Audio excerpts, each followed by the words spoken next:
Estaba, creo que en el primer año de secundaria, cuando una amiga me entregó una caja. Íbamos a hacer un trabajo de la escuela en equipo y una compañera me entregó una caja que traía revistas, traía libretas, traía un par de cassettes. No recuerdo sobre qué era el trabajo. La caja era de su hermano que se había casado, ya no vivía ahí en la casa de sus papás con ella. Y me dijo, bueno, pues utiliza lo que te sirva, lo que encuentres. En aquel tiempo ya había empezado mi fascinación con la música, con los cassettes. En aquel tiempo ya no había discos, había cassettes. Y me dio curiosidad que encontré varios cassettes. Empecé a escucharlos. En aquel tiempo mis gustos musicales eran bastante simples. Me gustaba mucho el llamado hair metal, Guns N' Roses, Motley Crue, Poison, lo que se escuchaba en la radio en aquellas épocas, que era una narrativa bastante simple. Y bueno, empecé a escuchar, había como 4 o 5 cassettes, empecé a escucharlos. La mayoría eran canciones del radio grabadas. Había música variada, nada que me gustara, hasta que llegué a un cassette, me acuerdo, muy maltratado. No era una marca conocida, era de esos cassettes que te vendían por cientos, muy baratos. Y me acuerdo que me llamó mucho la atención el sonido, era muy diferente a todo lo que yo había escuchado.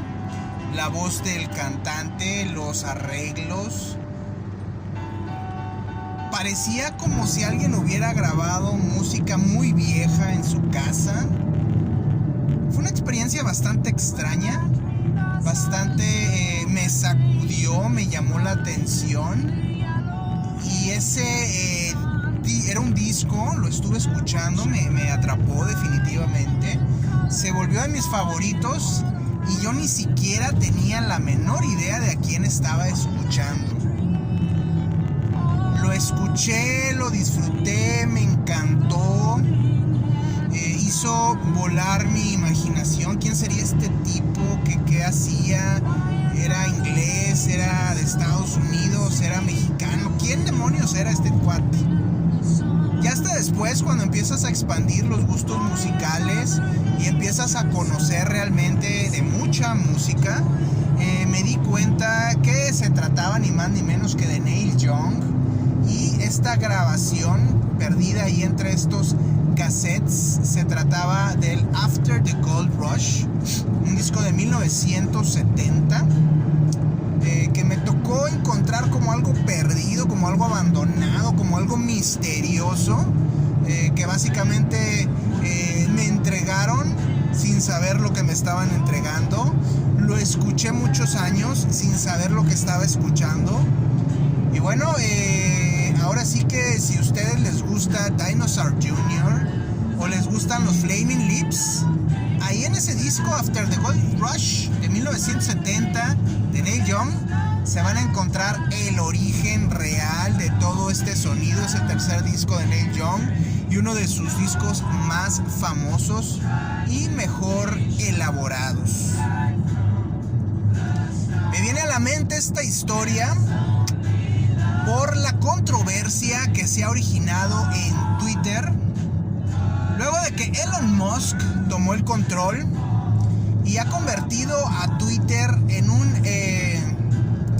como le llaman, un hellhole, un hoyo infernal de teorías de conspiración, de discursos de odio, de fake news y de desinformación.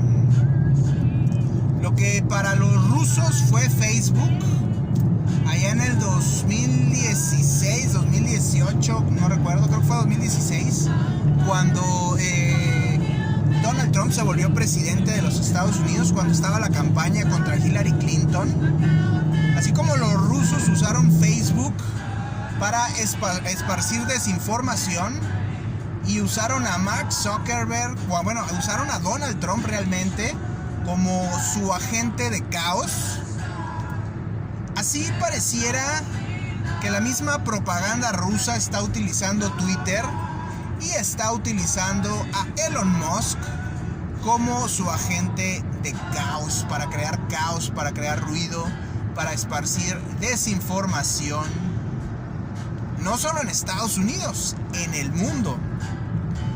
Y bueno, vimos esta controversia de hace un par de días en que Elon Musk anunció que anunció con bombo y platillo, como periódico sensacionalista, como si fuera de New York Post, anunció con bombo y platillo que revelaría unos correos que se encontró ahí de Twitter de antes de que él asumiera el control, en los cuales nos íbamos a enterar de la verdad. Así lo anunció Elon Musk. Nos íbamos a enterar de la verdad sobre la llamada laptop del infierno, esta leyenda que trata sobre la laptop encontrada supuestamente o abandonada por el hijo del presidente Joe Biden, en aquel tiempo vicepresidente en épocas de Obama, abandonada por su hijo Hunter Biden. Para quien no sepa sobre la historia esta de la laptop del infierno, voy a tratar de platicarla sin irme muy largo, porque es una historia larguísima, con muchas implicaciones, con muchos temas detallados, con muchos temas un tanto complejos, pero precisamente lo malo yace en el hecho de que este tema de la laptop del infierno se ha convertido en una narrativa muy simplona, muy básica, muy primitiva, muy malintencionada,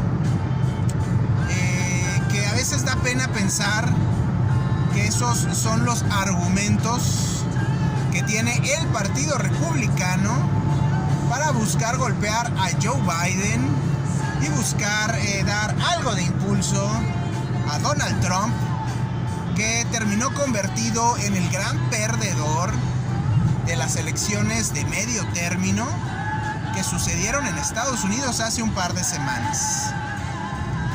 Sobre la llamada laptop del infierno, voy a platicar la historia primero muy general de lo que se supone que contiene esa laptop. Se supone que un día, un viernes, casi a punto de terminar el turno, llega un hombre medio alcoholizado y drogado a una tienda de reparación de computadoras.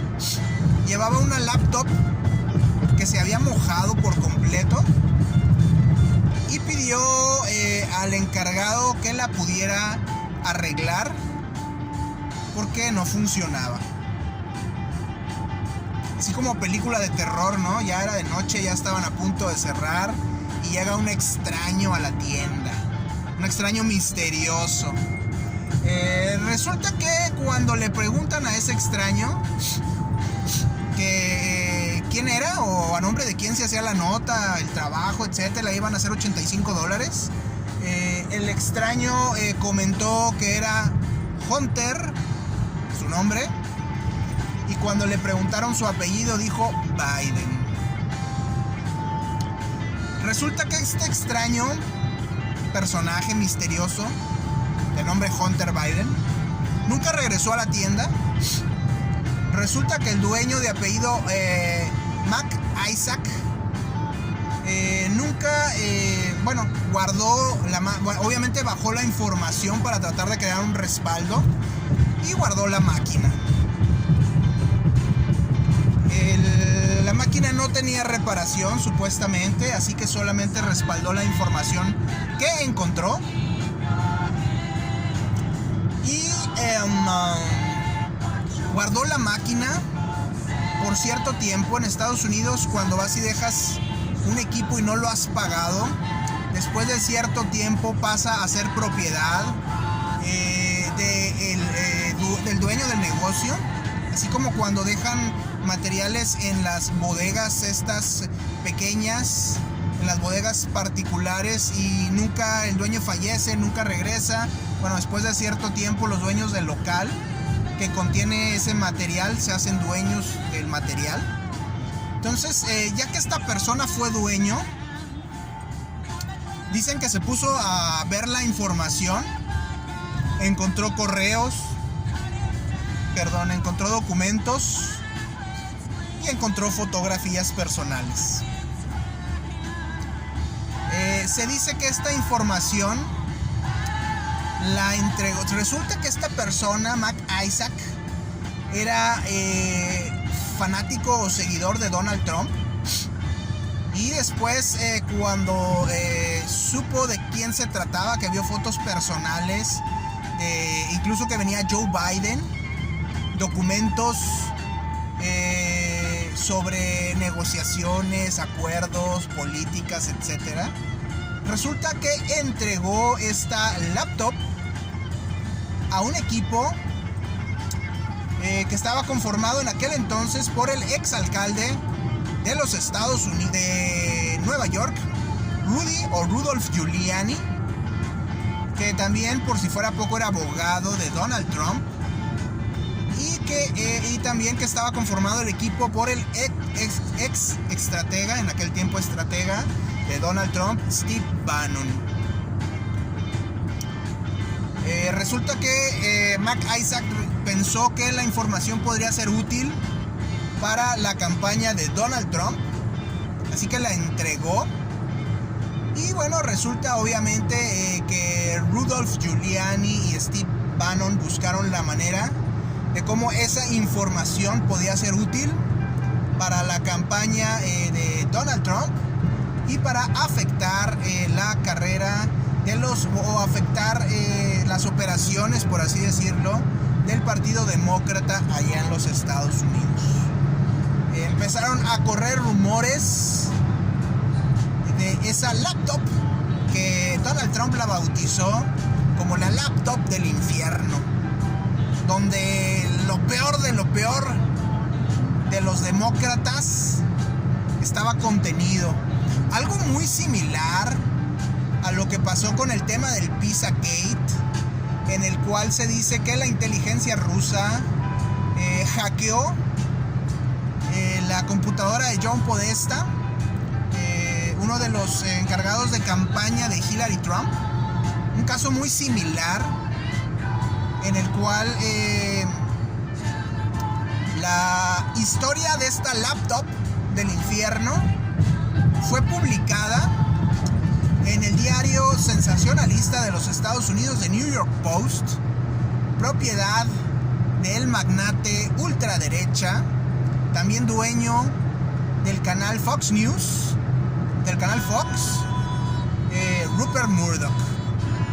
Qué extraño que solamente The New York Post haya decidido publicar esta información. Incluso Fox News se negaba en un inicio porque no estaba muy clara la información, no estaba muy claro el contenido, la trascendencia y sobre todo el origen de la información. Sin embargo, The New York Post, diario sensacionalista, repito, propiedad de Rupert Murdoch, decidió publicar la historia en la cual se narraba lo que se había encontrado, el origen de cómo había llegado esta laptop, de cómo había aparecido, la persona que supuestamente la había dejado, y empezaron a publicarse información sobre correos en los cuales estaba implicado Hunter Biden, hijo de Joe Biden, en los cuales se sugería una conexión entre la familia Biden, los negocios de la familia Biden,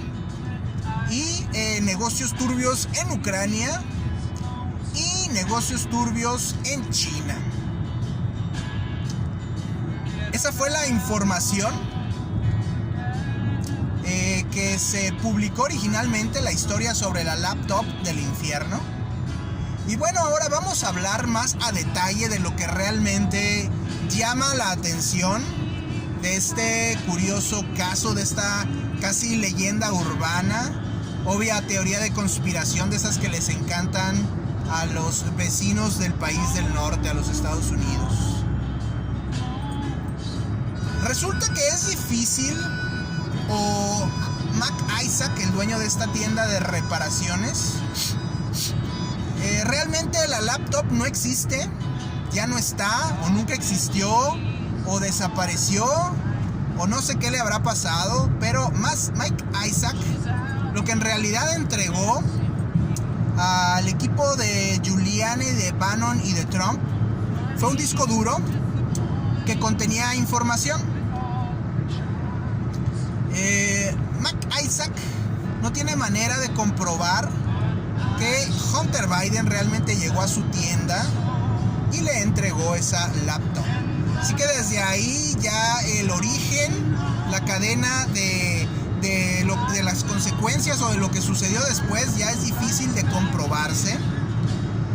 Se dice que tiempo después Mac Isaac entregó una copia de la información que entregó a Giuliani y a Bannon, que la entregó al FBI, y el mismo Isaac dice que no encontró nada extraño, nada escandaloso, escabroso, tenebroso en esa información.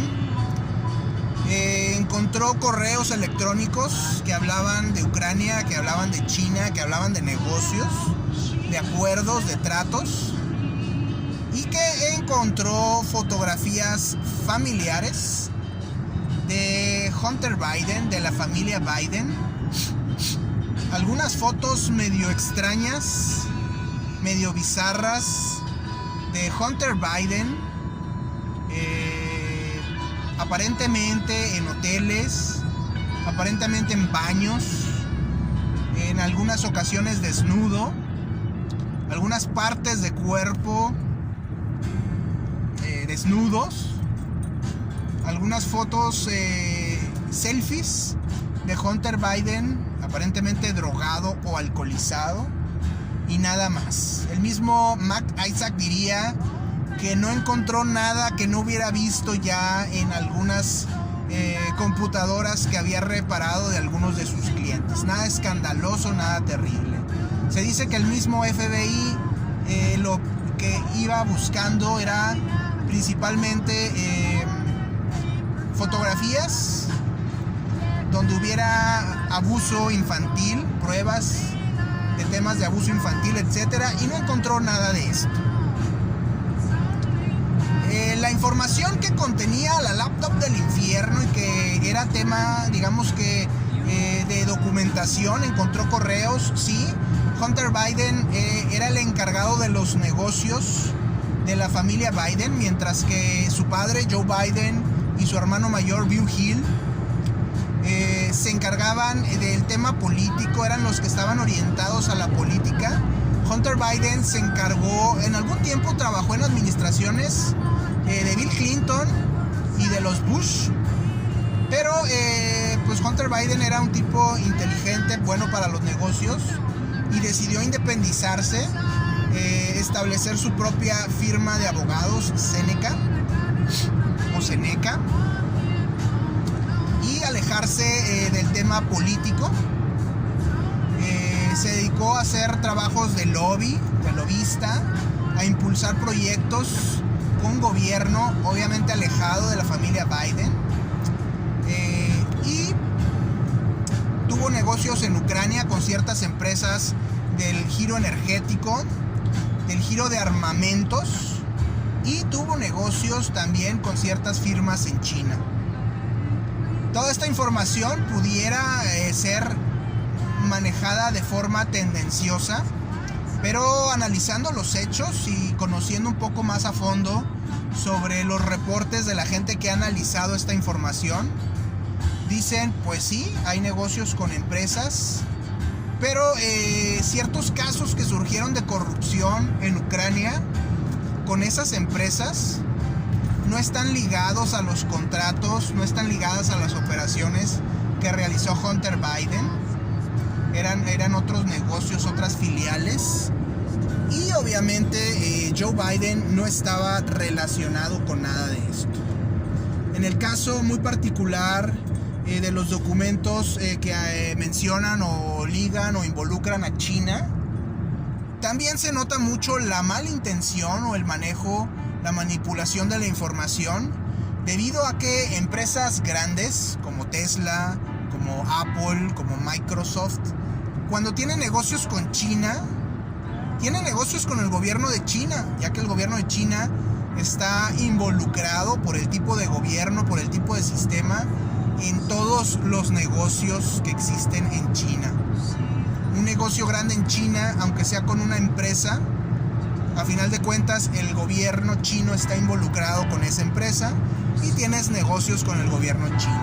Lo que trataba de manipularse o de manejarse o de malinterpretarse la información era de señalar que la familia Biden, y en específico Joe Biden, tenía negocios con personajes corruptos en Ucrania y que de alguna forma eran controlados o manipulados los Biden por el gobierno chino, por el Partido Comunista.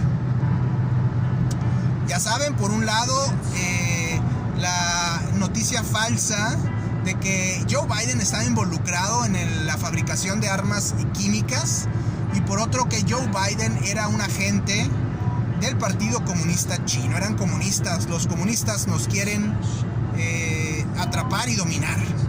Esa era la narrativa. La verdad es que la información no pegó, no trascendió, no escandalizó, no afectó realmente a Joe Biden ni a Hillary Clinton. Por eso surgió después el Pizzagate y todos esos temas. Pero se volvió una obsesión para las redes sociales, para sitios de desinformación como 4chan, como Reddit, como Facebook en aquel momento, que fue utilizado por los rusos. Y trascendió después, ya como leyenda urbana, que se había obtenido información adicional de la laptop, de un teléfono de Joe Biden. Accesaron mediante la laptop, supuestamente, el teléfono de Joe Biden, de Hunter Biden.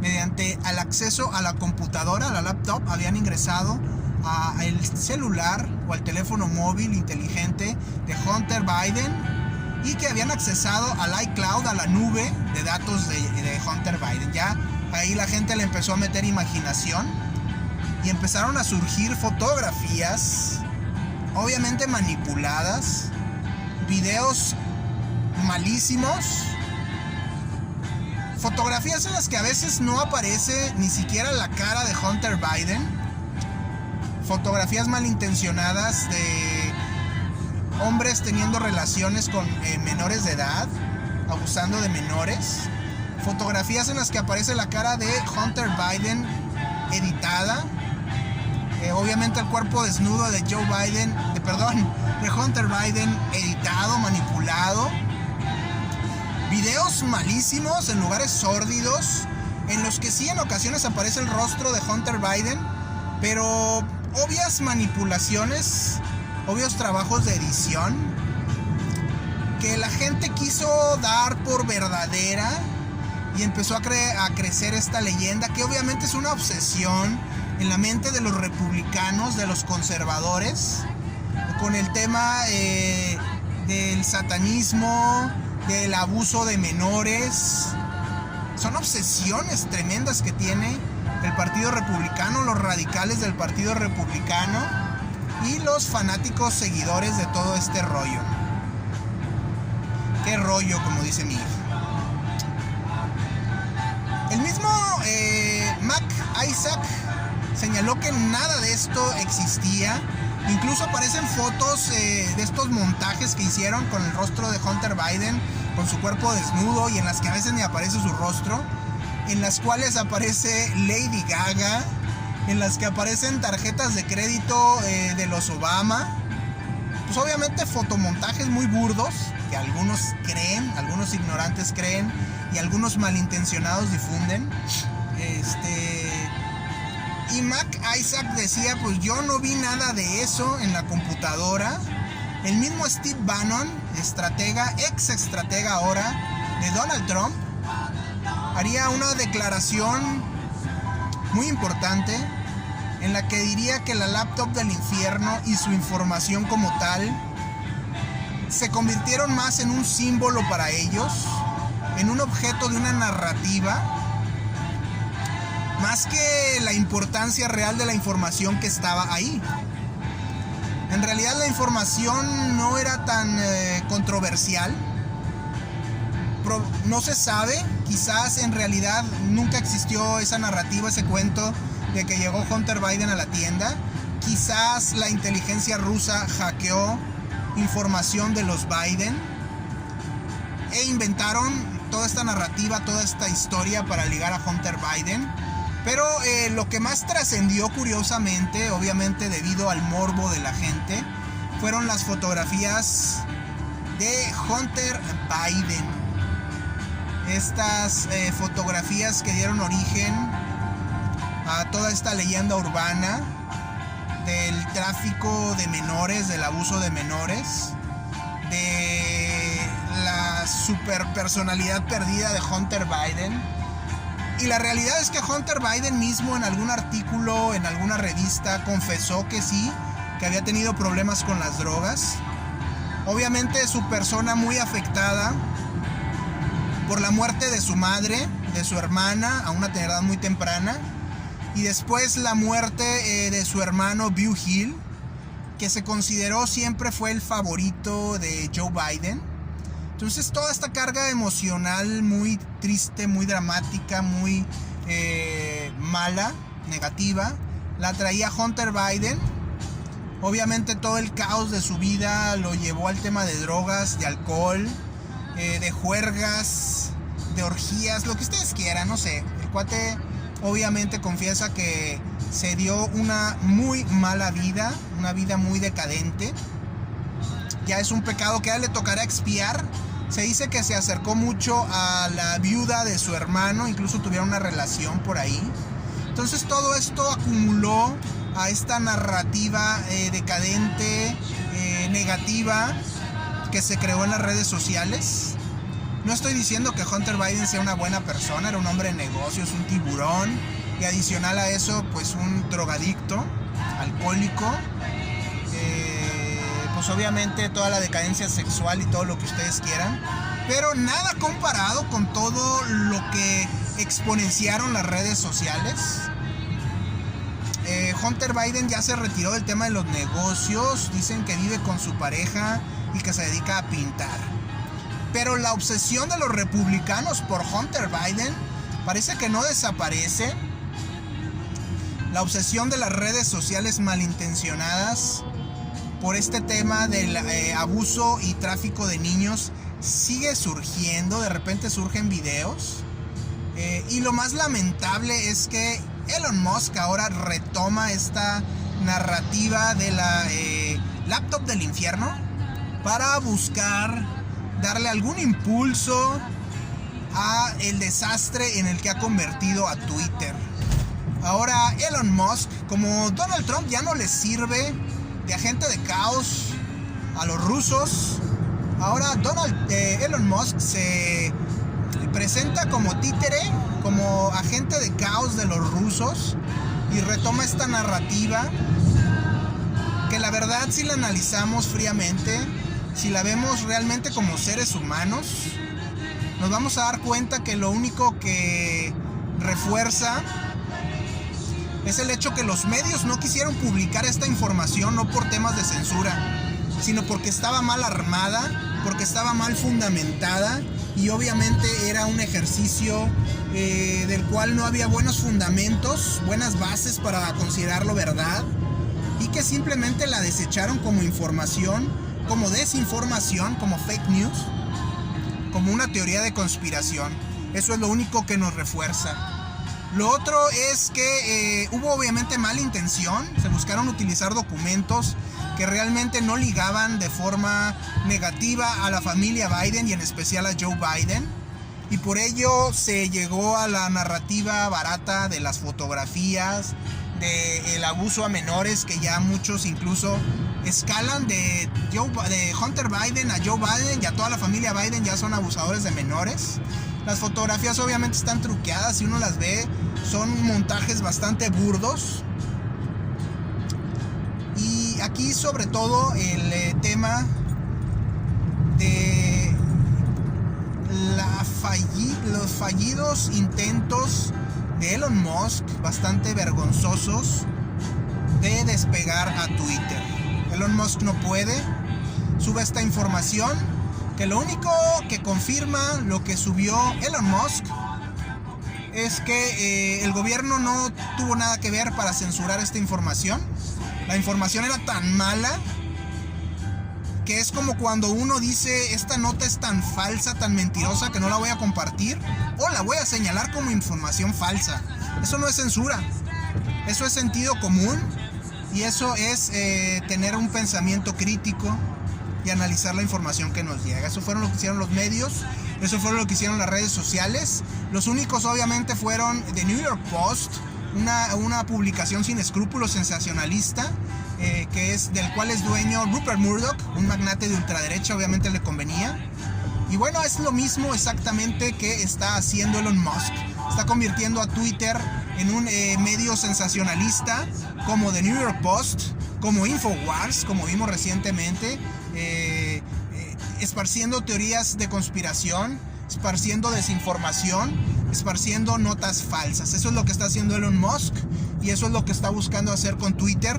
Lo mismo que sucedió con Facebook hace unos años. Es exactamente lo mismo que está pasando. Desinformación, fake news, teorías de conspiración. Todo esto, ¿a quién más le puede convenir? Si no es a los rusos, que incluso los chinos salen ahí a veces golpeados.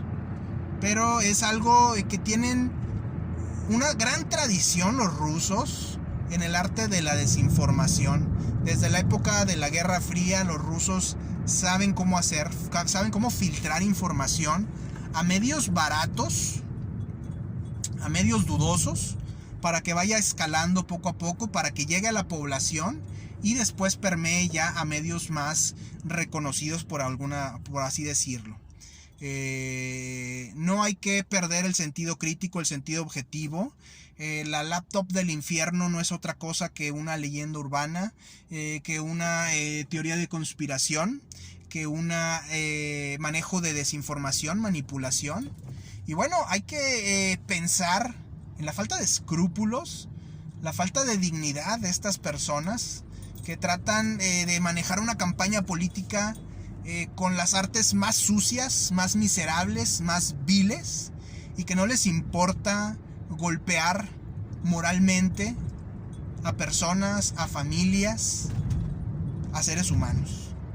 Hay que tener cuidado con lo que compartimos. Hay que analizar bien todo lo que llega a nosotros, leerlo, entenderlo, analizarlo. Si es basura, desecharla. Si es basura, señalarla.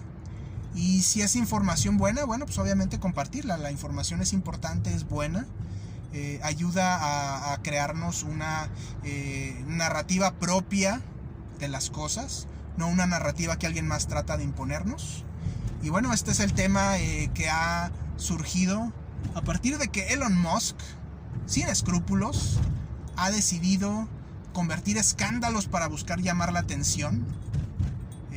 Ya tuvo su tema ahí con Kanye West, ya tuvo su tema con Alex Jones, ya tuvo su tema con Donald Trump. Y bueno, Elon Musk quiere desesperadamente llamar la atención para tratar de alguna forma de generar escándalo, de que el morbo venda y de tratar de hacer rentable el desastre que tiene con Twitter.